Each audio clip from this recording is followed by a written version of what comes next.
I have a question for Mr. Skir.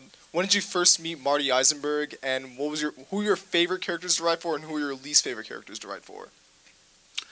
Marty and I met back in 1986. Wow, that sounds so long ago. I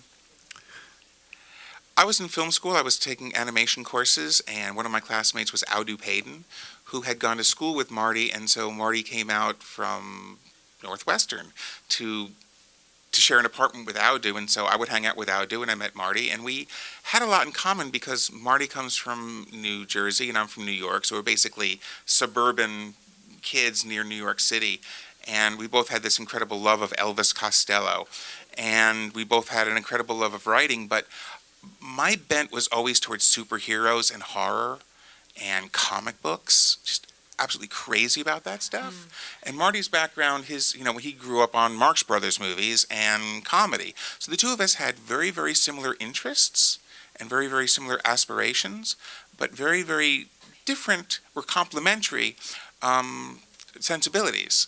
And so there's a lot of overlap there. It wasn't like I didn't like the Marx Brothers, and it wasn't like he didn't like comics. But because we each had our weight in different areas, we found ourselves very compatible. And so at one point, we just said, hey, why don't we try writing together? And Marty had written a script at USC, it was a rock and roll movie about a band that had broken up, and we thought of it as sort of a cross between A Night at the Opera and Animal House.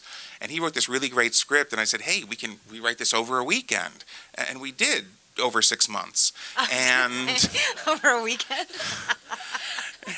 And that's the way it really is. It's like, this is a weekend script. It took me 11 years to write it. But the two of us found that we wrote together really well. He was working at Fox Kids at one point as an assistant to an executive named Sidney Iwanter, who was a great guy, who instead of looking at his assistant and said, why is my coffee late, would ask things like, what is it you really want to do? And gave Marty an opportunity to pitch for Peter Pan and the Pirates. So the two of us pitched for Peter Pan and the Pirates. We didn't sell anything. Then we pitched for Beetlejuice, and we sold a lot of them. Wow. And once Beetlejuice wrapped up, the story editor we were working on started developing X-Men. And I'm like, wait, say that again? So, and then we from that point on, we just hit the ground running, and we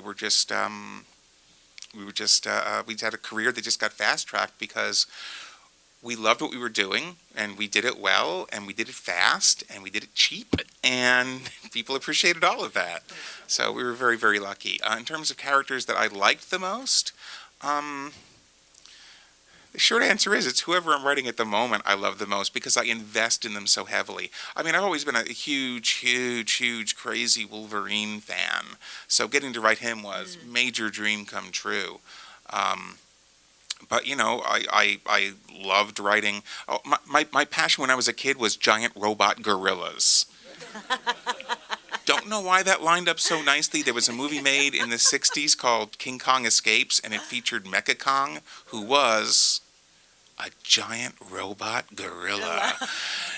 And so getting to write for Beast Machines was like, no, this is amazing. So cool. Great story.